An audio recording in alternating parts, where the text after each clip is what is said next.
All right. Let's give it up for Las Vegas. All right. God bless you. Please be comfortable. But at any point, should you wish to do so, you can stand up and scream and shout and cheer if you feel to. I'm excited. I'm excited to invest in the next generation. Are you excited? Last time, I think I was here a few weeks back, a month or so back, and I shared a little bit about some missionary programs that we're working on. And do you remember that message? So if you were on the TribeNet call, you heard just a few snippets of testimony from that particular mission. It's just one of many that we're investing into. But one thing that was unique about that was very simple. I got a text from someone after the TribeNet meeting, or it was one of the chats, and it said something as simple as, I was so inspired just to hear that we'd be talking about setting up a bakery, One of the things I experienced working in Asia for just under 3 years is when you think about loving people, you think about witnessing, you think about making impact. For the most part, it starts with, food. We like to believe it's different here, but it's really the same here, isn't it? Right? So what I discovered is that, the more that we can apply concrete, real manifestations of our love, beyond just the idea of education or convincing or something, but the more we can attach to real, substantial actions that manifest our love for one another, like feeding one another and creating a space and environment. This really is a fullest expression, I believe, of Heavenly Parents' love. And America has a unique role to play because we're uniquely blessed. So I think that whole missionary program, both taking people overseas but also welcoming people here, the same. Don't you think so? So that was where I was leading off in my last message right here, and I'm very honored and grateful to be invited to speak the first Sunday of the year here in Las Vegas. So thank you, Dr. Ki-Hoon Kim, for inviting me, and it seems like months and months have passed, and I'm really grateful to be back. So I'm excited. I thought, I should start with I'm excited. Yeah, I'm excited, Mother said, it's the era of total focus on witnessing. But what does witnessing mean? It means to actually tell others what you're excited about, what you've seen, to show that and reveal that.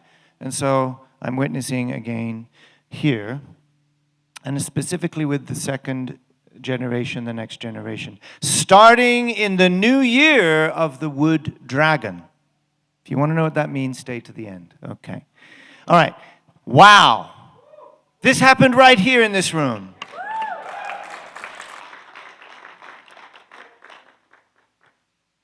This was just 3 months ago right here in this room with True Mother and the youth, and she started by saying, I love you. I love you, my sons and daughters. On the foundation of 6,000 years of the providence of salvation through indemnity, you are the pure water born of the true parents. How wonderful it would be if overnight we could create an environment where 8 billion people of the world could attend our Heavenly Parent. Wouldn't that be wonderful? Like that? Surely that's true parents' dream, God's dream, like that. It takes time, and it takes people. It takes resources. Mother said, for this, using today's technology with the ability to make connections within a second, I hope your wisdom and effort can quickly establish an environment where at least 1/3 of the world's population can attend a Heavenly Parent. And I pray that all of you will become central figures in this. Now, she's speaking to all of us, but in this speech in particular, she's sitting right here speaking to the youth. There was over 1,200 young people in the room, and she was simply articulating, guys, think outside of the box. Each of you matters. Each of you has something to contribute. And in today's age, it is possible to make big influence, big impact very quickly, right? If we unite together and use, our genius. And there's genius among us. To do so, you must firmly understand who you are. There are many impure waters in the world, so you must clearly recognize your identity. You must know that your responsibility as pure water is to move forward toward the broader world and not be distracted by your surroundings. You are the pure water. Don't get stagnant. Don't get distracted. If pure water becomes stagnant, it eventually becomes contaminated and discarded. I hope that together with true parents, you will go forward in a straight line toward a heavenly, unified world. Do you remember these words? Today, seeing all of you makes me so happy. Through you, I see hope that my lifelong dream of 60 years will blossom beautifully.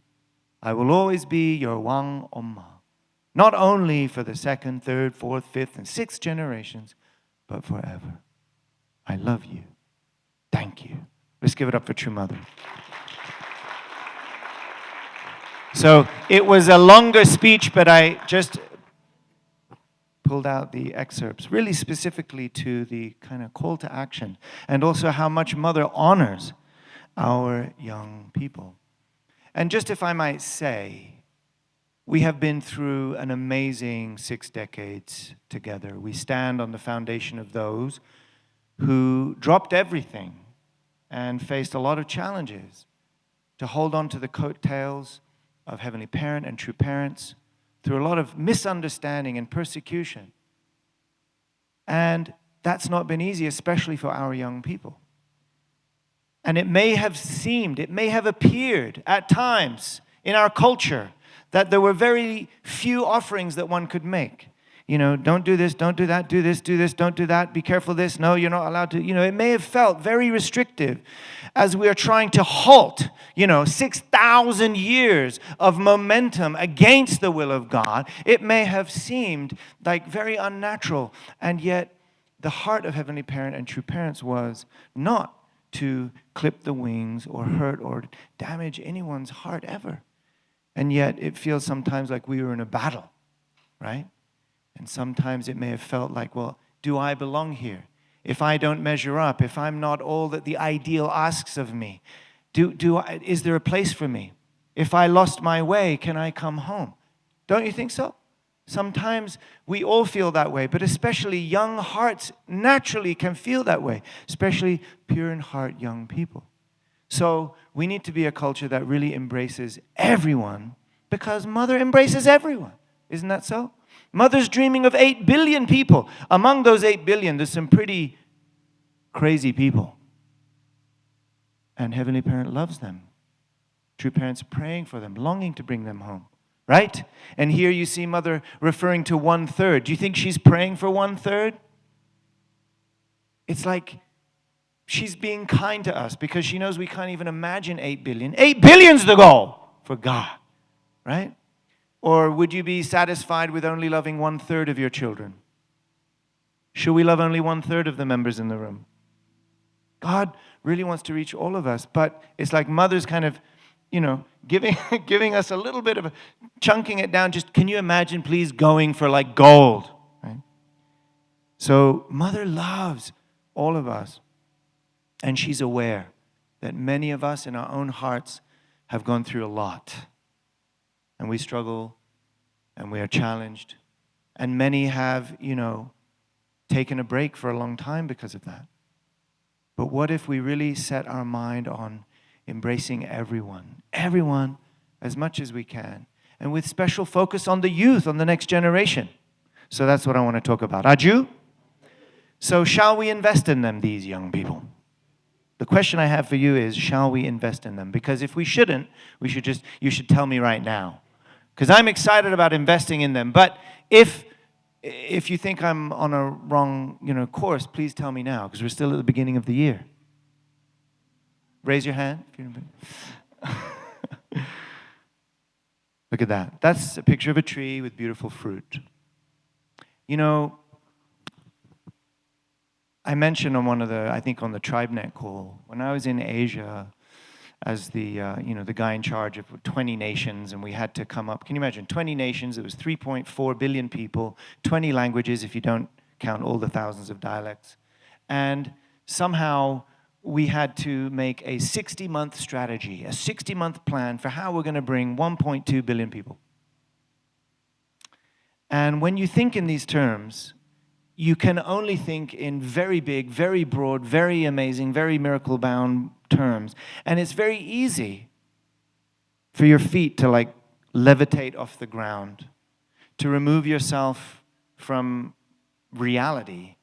Because reality is, did you take the dog out? Did you take the trash out? Did you get, food in the fridge for dinner? Are the kids at school on time? The reality is different. And so I was a crazy person, actually. I reported to True Mother. I said, Mother, I know that we're making 60-month plan for 30% of the entire world, but I have asked all of my leaders just one question, to root all of their strategy in one question. And I'm really interested, if any of you can think of a better question, please let me know. But this was the question that for me, if answered, would encapsulate really everything we need to be mindful of. And it was simple as this. I asked each national leader the following. How many, 20 years from now, I gave them a 20-year timeline.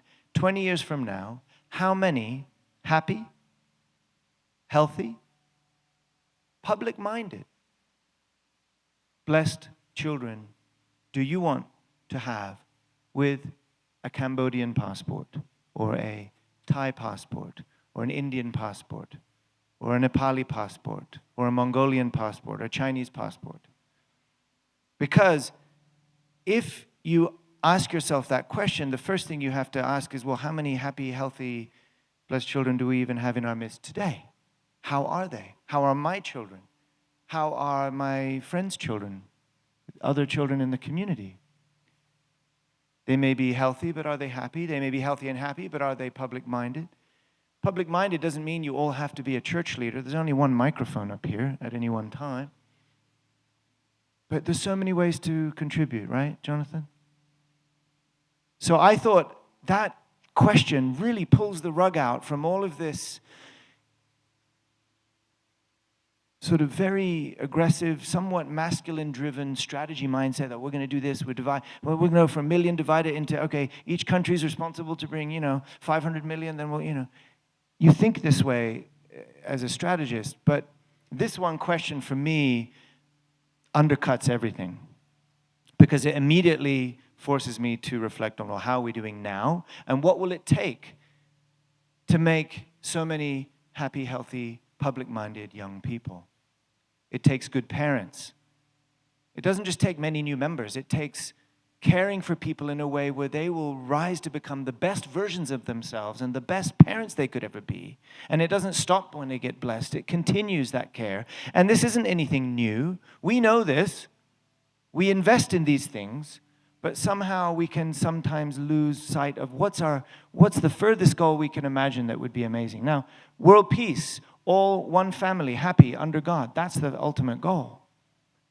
But what can any one of us really seek to do? And that question can be answered by the individual also, in your own family. How many of your own children, your own grandchildren 20 years from now?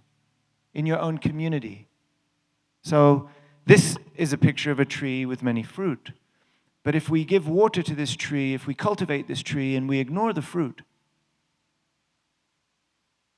what good is it?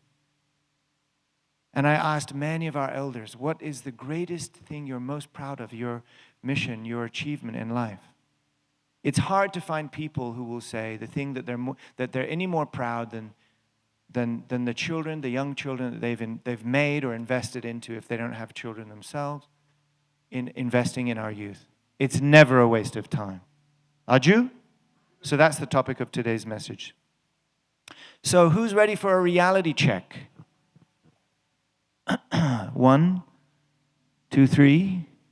Now I'm going to convey to you a quick reality check on how our second generation are doing. This is not an exhaustive study. Okay? Some of the following data was given to me by our new Next Gen Department Director, Denthu Leary, based on his research. And these are just some ideas. It's unique to every person. But these are some common things that show up that we should be aware of. current information, we have over 10,000 blessed children in America.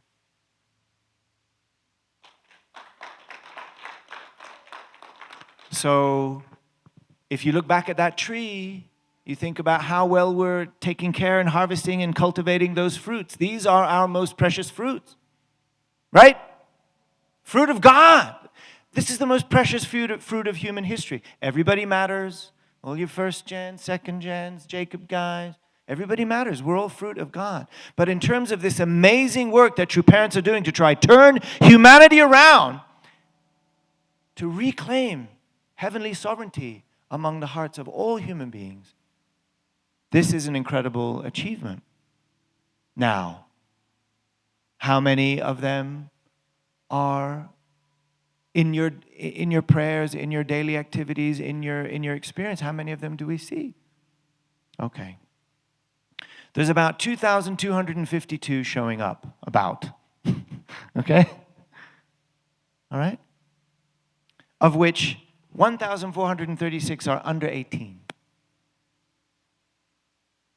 And between the age of 19 to 39, there's another 764 who are engaged at some level. This is based on information that we have, okay? I know that among those 10,000, many of them are in a good relationship with their parents or one another and doing good things in the world. But in terms of us organizing an environment, a community, the purpose of this community is to create the environment where we want to be a part of it with God and others want to be a part of it with God. And the first realm that we cannot dismiss is the realm of our children. Isn't that so? They're really, mindful.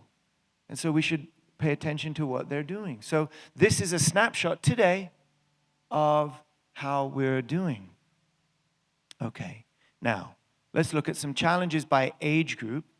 Denthi put this together for us. First of all, the largest group is in that sort of 19 to 39 age or around there. This graph is not perfect. It's just showing a rough. But if you look at our programming, our services, our support, our attention, our investment, our money, where does it go? Mostly around here. Okay? And this doesn't mean that all of those youth participate in this programming. Actually, quite a small percentage do. For example, what percentage of our youth go to Generation Peace Academy? Some might go to another program overseas, but the percentage is quite small, under 20%. So even though there might be a lot of people of that age group, it doesn't mean they're all participating in that programming. What does this graph tell you?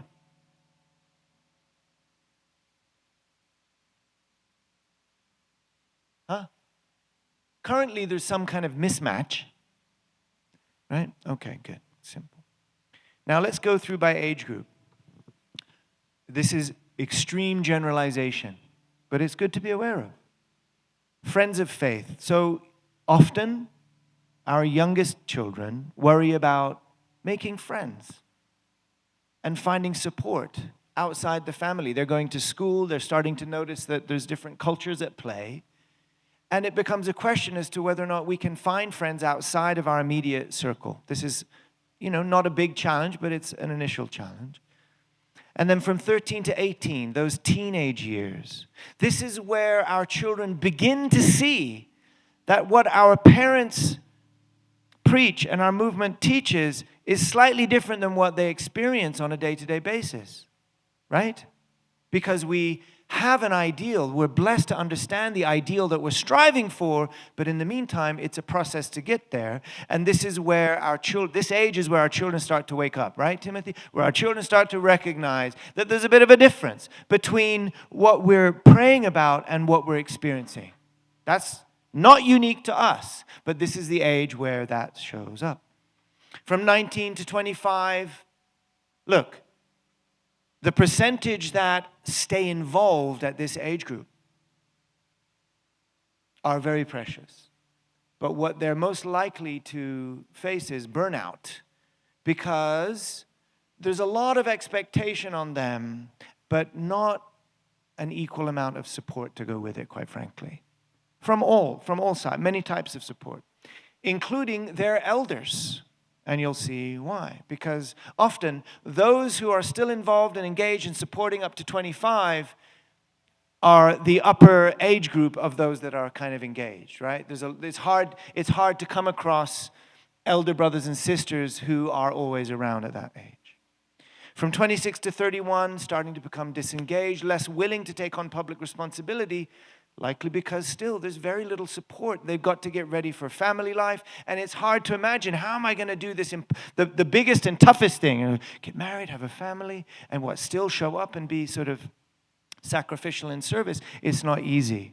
And also, sometimes we're not very good at defining what's the difference between being a full-time, church leader, in training versus someone who just wants to be a part of the community to contribute, right?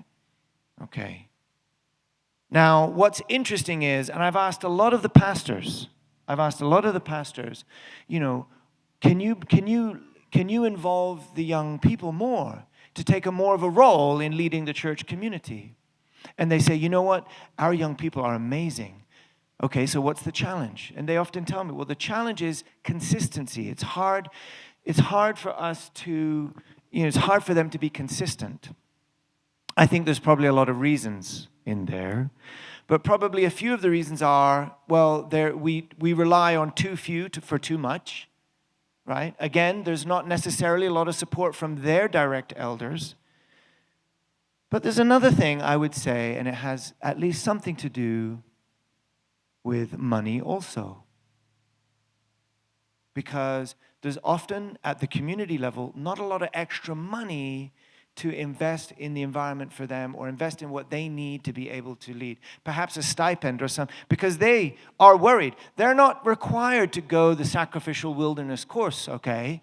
They want to build for their future, and they might find it hard if there's absolutely no way to support their involvement financially. Don't you think so?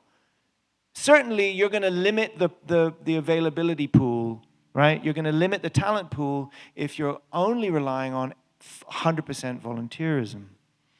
And then young families, what's going on with these guys? Well, they're settling down. They're facing one of the most amazing and challenging times of their life, right, Mama?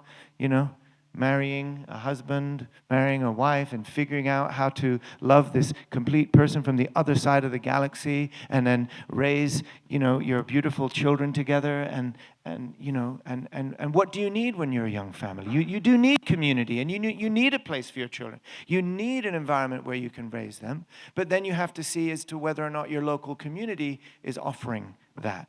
So actually, these guys are very good at creating their own programs, but may sort of disengage further from mainstream involvement because of past experiences. Now, these may or may not be accurate to what you've experienced. This is just some, calling everybody, dialoguing with everybody, and growing up in the movement. These are some common things that are expressed, okay? So what are we going to do next steps? So first of all, we have a new leader for our youth, Dunkley Leary and his wife, Yasmin. They're very young. And they went to that mission. The first mission I gave them was to go together to Thailand and Cambodia together to meet our missionaries that we sent there. Not because it's anything special, other than I wanted them to start away from America with our young Americans on mission in the most remote place where America can show up to serve others and inherit from others. And I wanted that to be their first, taste in their new role. So we've appointed a new YSP president who serves also as the vice president of the region, and will be dedicating a lion's share of his time as our new next-gen director for Shin USA. Let's give Dunkley a round of applause. So please keep him in your prayers and feel how you can support him. And we're going to be building a department around him, okay? It's not just Dunkley by himself, right? So, 3 years ago when Dr. Kim and I were in New York, COVID hit, we had to really enter into an austerity period. We needed to reduce expenses. We needed to cut costs. We needed to streamline everything. Stop doing and spending things that weren't essential. And that continued for 3 years. You may or may not know that if you walk you wouldn't know where to go. If you're looking for American headquarters today, you won't know where you'll find it. We've got a few temporary spots at 43rd and a few little spots here and there in the New Yorker, but it wasn't like it used to be. I miss those times, Dr. Kim, when we had everybody together in one place. We could meet physically. Now, I love being able to travel, and I love the idea of a hybrid flex model, but we need some time together, right? I'm sure those of you watching on Zoom wish you were here in the room with us today. We're going to have some great food together next, but God bless you. The point is, there's only so many times you can do everything on Zoom, which gives you freedom, but we need skin touch time, right? So I want to build a new department around Denthu, and we're going to utilize some of our space in the New Yorker, which we're fighting so hard to keep. Then why should we not also put our young people there? I want to give whatever little space we have, I want to clean it out and give it to our young people right next to my apartment. That means for me to get home, I have to walk past the young people. For me to go out of the building, I have to walk past the young people. I'm going to be working primarily with these guys, just working together, learning to have give and take, and investing. Do you think that's a good idea? And not just that, but Yumiko and I, we want to set up a Chonshimon in the New Yorker. Wouldn't that be a good idea, Dr. Kim? And not just that, but Yumiko's like, you know what, I want to create, if we have a Chonshimon in the New Yorker, I want to create a space where we can have tea together, coffee together, some space. So imagine this kind of environment, a place for prayer, a place for give and take, and a place for some whiteboards and some phones and some computers and whatever else, the ping pong tables, whatever the youth need to be able to, really not just survive, but thrive and generate new momentum at the national level to support the local communities. Aju? Yeah. So we're going to further integrate all youth programs targeting those specific challenges. Okay? And we have many, programs for the youth. So much work has been done. This isn't inventing new stuff, okay? We have a lot of work that's been done for many age groups, but we want to integrate it further, support it more. And from now, by the way, GPA, if it even keeps that name, will not be a gap year program. College is your gap year program. Everybody's going to want to go to Generation Peace Academy because this is a period in your life, whether 1 year or 2 year or 3, where you're investing, you're just diving in the deep end with God and one another. That's all. Why would you not want to do that? If there's any reasons that we can control, we'll fix them. We're going to make it even more awesome to be a part of that program and similar programs, and CARP and on. And all of this will come under YSP, the Next Gen Department. Aju? So this is where we're going with this. And we're going to be supporting youth for our local communities. Missionary programs you've heard me talk about, but you may not remember me mentioning that Mother is going to send missionaries to America. We're going to have 25 to 35 UPA and Chonilguk missionaries, including one of the true grandchildren. And they're going to come here for not 2 months, not 6 months, not a year, but 2 years. And we're now analyzing which are the best places where we can give them an amazing experience and actually build something together.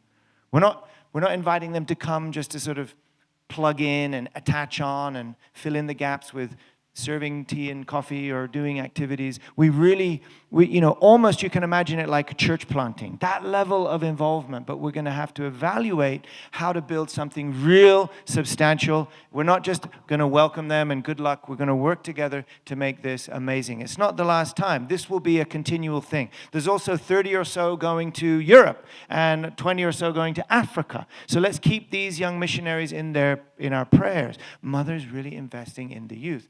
And one of the things I really liked was when Mother said, wouldn't it be wonderful if before our young people get married, they invest a year in service overseas or and maybe even together.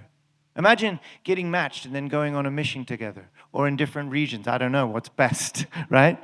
But honestly, is there anything that you could do more than that to strengthen the foundation for your marriage? So that's mother's heart around that. Also, new culture. New culture. You've heard me talking about this. A new culture. Look,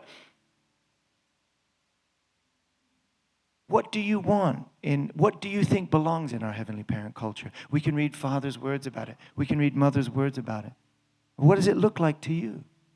You know? What does it look like to you? We have the best description of the ideal for humanity than anyone I've ever come across. It's an amazing ideal that we have to hold on to. But in order to get there, Mimi, don't we need some breathing space to, right, honor where we are now and what it will take to get there? Each one of us, we need to hold each other's hand. We need to create an environment where we can support one another, be proud of each other's victories, and also forgive ourselves and forgive each other for when it doesn't go right. Right? We don't usually use that word. But this is a great foundation. Forgiveness and being able to move on and embrace a community of true love. That doesn't mean we have to pretend to be perfect. We have to long to be perfect. We have to long to be fully loving and allow one another to figure out how to get there and support one another to do so. Okay? New culture. And it starts with my relationship with God. So giving more attention to Heavenly Parent. Now, we can give attention to Heavenly Parent anywhere, all the time. Mother just said, right? We should be living lives where we're continuously attending Heavenly Parent. When you're driving, when you're walking, when you're cooking, when you're sleeping, right? But there's one gift that Mother gave us to really turn up the heat on that, to train on that. That's the Chonshim One. And so here is some data for you. Every week, every day, every month, more and more attention and investment is going into prayer in the Chonshim One. And these are the numbers of across the country of your daily average of prayer in the Chonshim One. That must count for something, don't you think so? So let's give a round of applause. Thank you.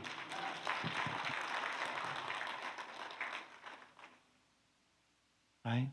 So thank you again, Dr. Kim. Every day. What number are we up to now, Dr. Kim, in Las Vegas? No, number of days. 417. 417. Leading from Las Vegas. Give it up for Las Vegas.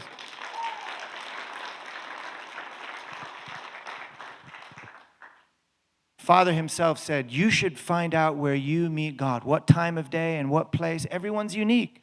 Father himself mentioned that. Some of you might pray in the shower or when you're driving, right? But the Chonshim One was given us as a gift from True Mother to accelerate our prayer and really turn the turbines of the spiritual movement for America. It's important, don't you think so?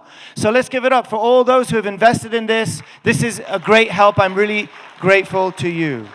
Also, how about giving attention to one another? Is that important? Yeah. So this is something that we've been working on with our leaders. We've been asking our leaders, please, I know there's so much that you're working on. Most of our leaders are volunteering most of their time. But I've asked, if you can just stop what you're doing. Maybe what I actually said was, give the keys to the youth. Let them worry about what's going to happen this Sunday and just knock on some doors or take some members out to coffee and just be together, pray together, meet them, find out how they are, share with one another. It's called visitation. It's called visitation. I think Father mentioned you should knock on every member's door and ask them for a glass of water. Maybe tea. Maybe we can afford tea. But there's something special, and it's quite, it's not common actually for our American pastors so much to think this way. This happens in Korea and other cultures. But this is a beautiful cultural investment, I think. Don't you think so? So thank you to our leaders. Let's give our leaders a round of applause. This is going up. These are unique visits. These are unique visits. So this is going to continue. So giving attention to Heavenly Parent, giving attention to one another is like attending Heavenly Parent and attending one another. Is that good? That's the one slide you should take a picture of. That's all you need to remember from today's message.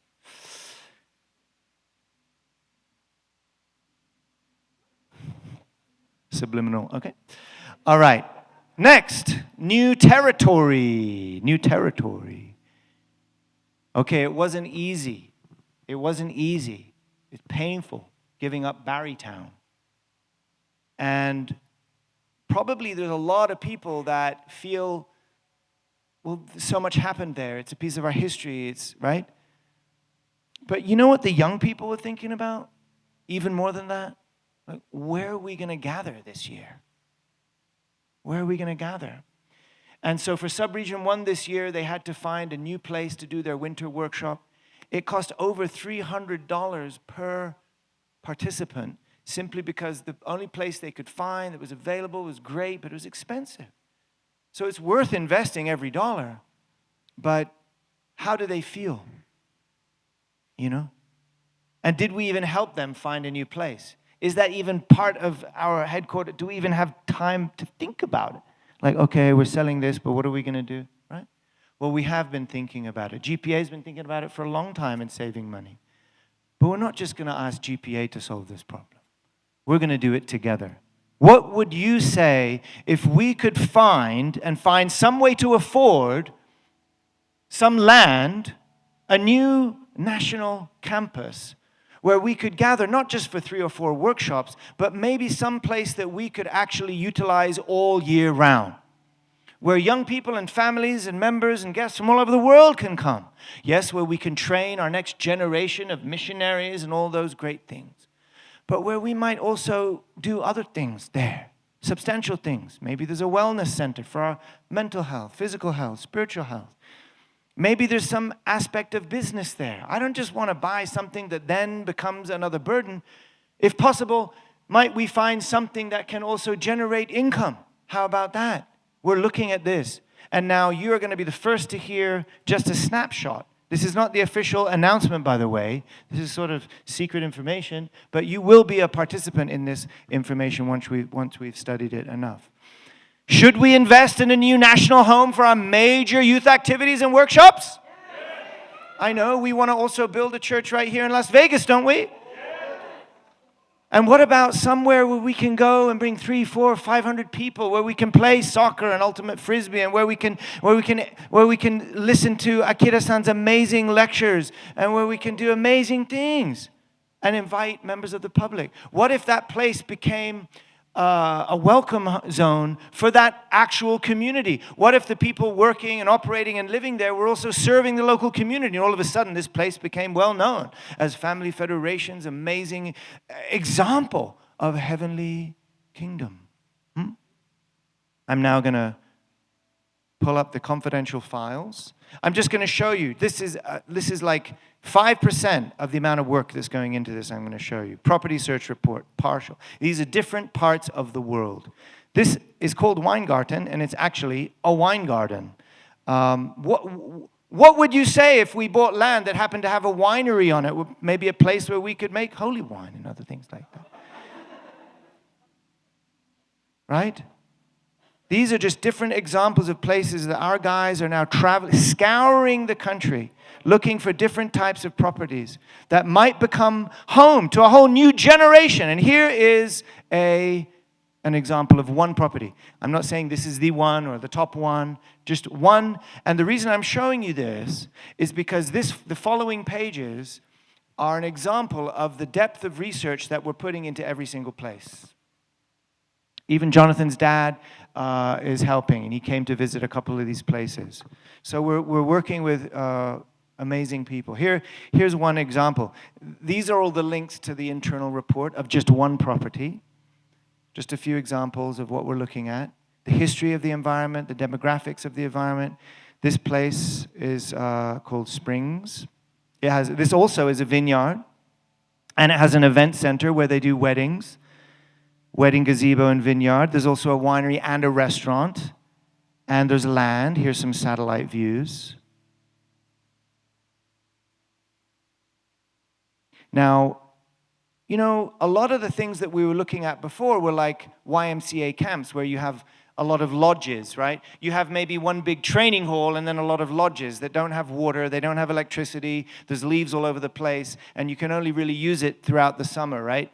You know, a lot of those places. But like, what if we really made a place, thinking outside the box, made something or found something that could be built onto? It might not have everything we need when we buy it, but we can buy something that has space to build out what we need and start thinking creatively and differently. This is the front entrance of one of the buildings, the winery terrace. Just little examples. They've got the restaurant in here. This is making money, guys. It's making money. So we're not just looking at sort of hodgepodge stuff. We're looking at their books. We're looking at their books. What are you actually, you know, selling here, and how much money are you making for your weddings and events and your restaurants? So this is actually a tourist area, right? And people come here to spend money. So we're looking at what it would cost to build different aspects. This is just to show you. And we're also thinking about, well, how easy is it to get to, right? International or domestic airports. This is the nearest airport, about an hour and a half away in Springfield. And then St. Louis, of course, you've got an international airport 3 hours away. So we're thinking of these things. We're thinking of climate. We're thinking of demographics. We're thinking of all this stuff. Even if we're opening a business or if we're buying a business, what's the competition? This isn't just a few pastors, okay? We're assembling a team of people who know what they're doing, and we're going to expand on that team, and we're going to, whatever we do, we're going to try do really well, right? So we're analyzing all of this. This is just one property. We're researching this for every property. What do you think? What do you think? Would you like to invest in a new national home for our youth activities? All right, I don't hear you. Would you like to? Where's my hype girls? So I'm going to conclude with a very interesting report. It has to do with money. Do I have permission to talk about money? Somehow, you know, some people are sensitive. Are you excited to invest in our youth? So can we talk about money? So get your checkbooks ready. Again, we've been going through 3 years of austerity, and I'd like to give a big shout out to Stephen Jarris. Stephen Jarris, could you stand up? That guy not only makes a mean cranberry bread / cake, it was him, Tim, that made it, but he's been managing our bottom line, our cash flow, to do with not just the church and like the little things you see, but all the things you don't even have to worry about, and all the businesses and all of this. And it's been tough. It's been tough for all of us, but especially as a movement. And you've heard some things. It's not been easy. And he's the guy that's been literally sleepless nights worrying about how are we going to get through this tomorrow. Now, what have we been doing in headquarters? Since me and Dr. Kim were working together, and then since then, we just reduce, simplify, reduce, simplify, to the point where we can't go more humble than we can't go any more down. We just can't. Now, and it doesn't mean because we got some big windfall of cash, but I believe we now need to change our mindset. We need to maintain the discipline that we've generated, but we need to start to invest in what matters. Don't you think so, Jonathan? We need to start changing our mindset. We've tightened our belts to like size 15. But we now need to start putting some food on the table at the places that matter. We've done amazing stuff over the 3 years. Really, I tell you, headquarters is operating on a dime. We spend far more in the field, okay? And that started 3 years ago, and it continued throughout the last 3 years. Again, shout out to now Kimi and to Steve and everyone that kept really mindful of this. We're now even more disciplined than we ever were. And our communities are self-sufficient, mostly. That's amazing. They're self-sufficient, but not all of our communities, you know, if they're surviving, is that enough? We want to be thriving. Don't you think so? So I've been researching various communities, and I've found some common factors with finances. This is very interesting. Did you know it costs money to run a church? I bet you that one of the biggest misunderstandings that most members have about their church is how much money is required and how it's spent. And some communities report annually, you know, they give sort of an overview, and that's good. We should have that kind of culture, sort of transparency. But sometimes there tends to be a lot of doubt about how money is spent, just naturally, because it's like, ooh, you know. But actually, you know, our church is audited every year. And even some years ago, there was a big fiasco and big accusations and a thorough audit, internal and external audit, everything cleared. Even the international auditor who came from Korea and audited the American church was very impressed with how the church manages its finances. So even if we've never done a good job or not such a good job of communicating it to the members, actually, I can tell you, I have access to every book in the country I can see. There's always room for improvement.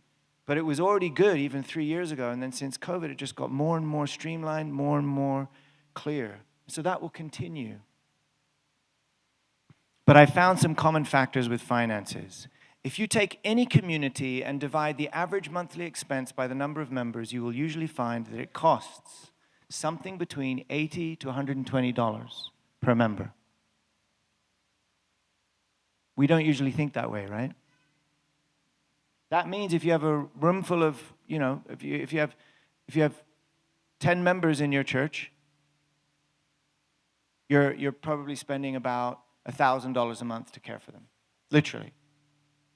And I've analyzed this isn't scientific, but I've analyzed like almost 10 communities of completely different sizes. And this is where it averages out. So, average monthly spend is about $100 per member. Is that interesting? Is that okay to share that with you? You want to know how much the church spends, right?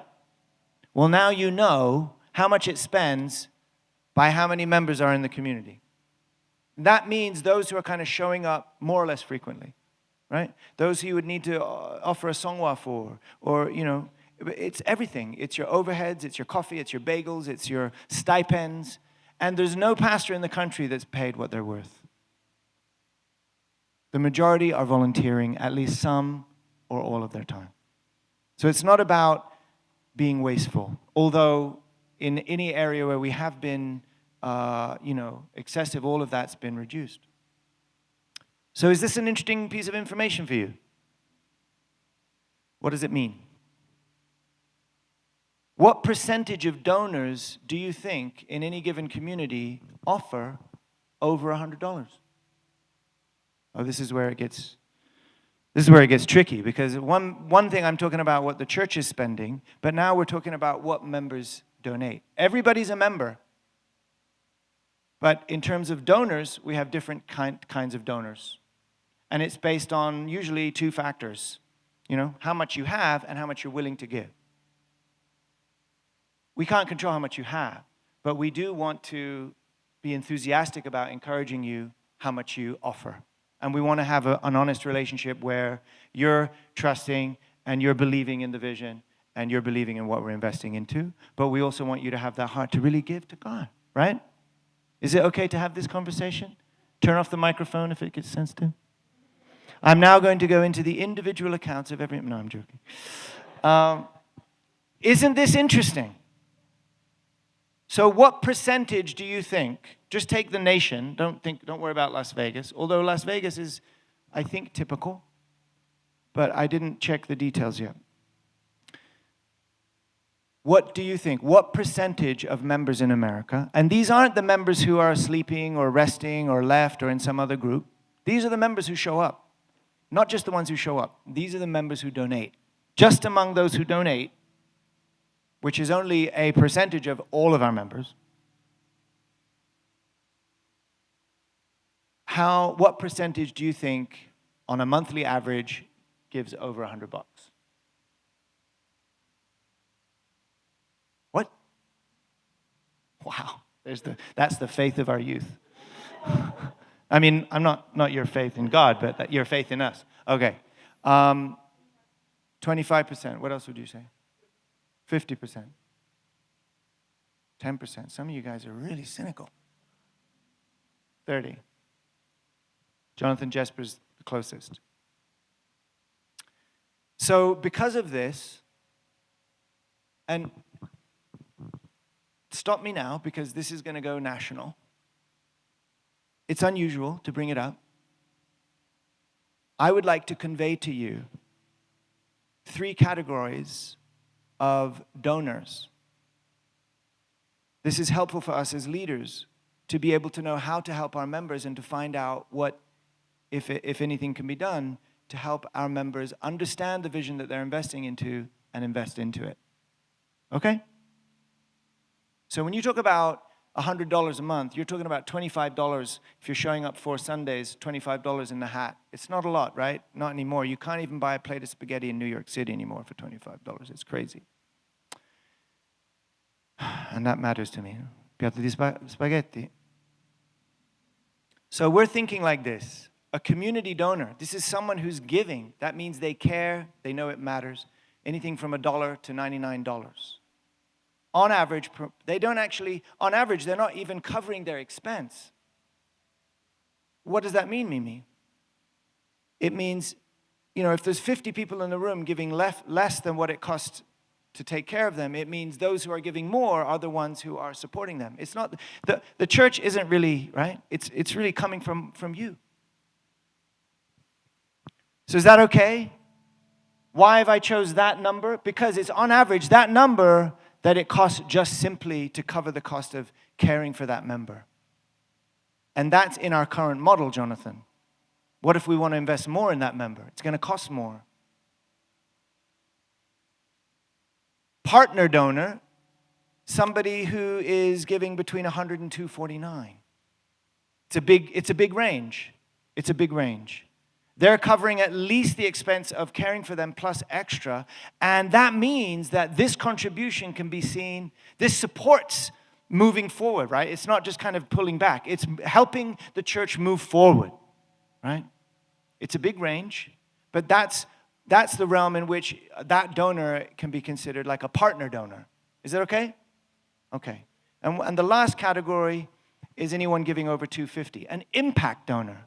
Now, I say tithing because from a Christian model, from a church model, we should just be talking about tithing, right? Everybody just give 10%, right? Right off the top, not 10% of what you want to give, 10% right off the top, right? That's what that means. It really means giving 100% of what we have, and God gives us back 90%. But how do we know what every member makes? You don't know. And this is individual adult donors, not couples, individual adult donors. So $250, right? $250, it's a lot of money, right? But in reality, if you think of it as a tithe for an individual, it's not that far up above the poverty line. So this is still, by a really pure tithing metric, this is pretty low. You can appreciate that.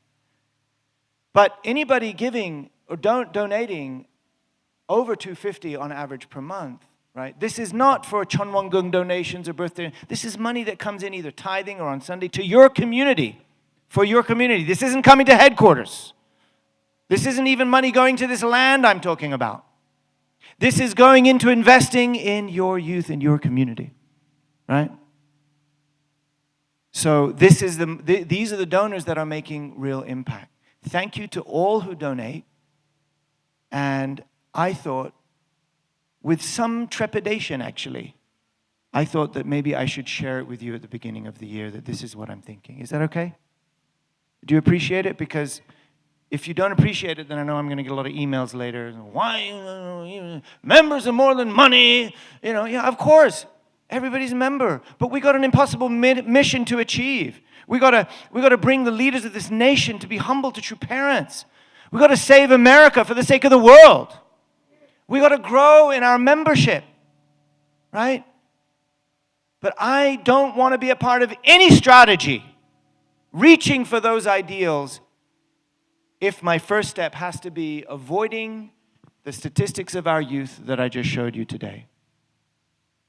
Okay? The biggest realm of importance is the parent-child relationship in the family.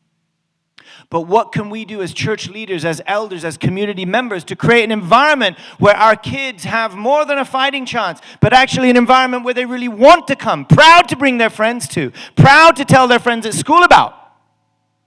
They can join GPA. They can come to our national campus. They can come to church on Sunday, right? Aju? We have to give them a little trust, a little space. Especially we have to give our youth the opportunity to fail. But we will also need to have some extra resource to give them. Don't you think so? So we have these 3 donor categories that we're going to be measuring throughout this year. And this is our current reality. Look at this, Dr. Kim. We have, of all the donors in America, 17% in the impact zone, 17% in the partner zone, and 66% in the community zone. That means that those in the green and the yellow are literally supporting everyone in the orange. And every dollar that goes into the orange that could otherwise be reduced is something that, I want to hand over to the youth. That's my dream. What do you think? So in other words, will you help, as members, will you help your leaders? Because it's not enough just me beating them up every week, saying, okay, so have you met more members? Have you loved them? Have you now plucked up the courage to really ask them? I want you to know as members because you need to know. Right? If you can give over $100 a month, over $250 a month, you can really start to contribute to the vision I'm talking about locally. It's not helping me. It's for you. We have great potential. I see great potential when I see this. Because everyone on this board cares enough. And you know what? The most common donation is about $40. And I promise you, that person giving $40 really thinks they're giving $40. They don't think they're asking for 60. That's the psychology around it. They're giving half a tank of gas, but would it be too much to ask them to give a whole tank of gas to support activities, even if it's not over 100? They'll do it. Right, Dr. Kim?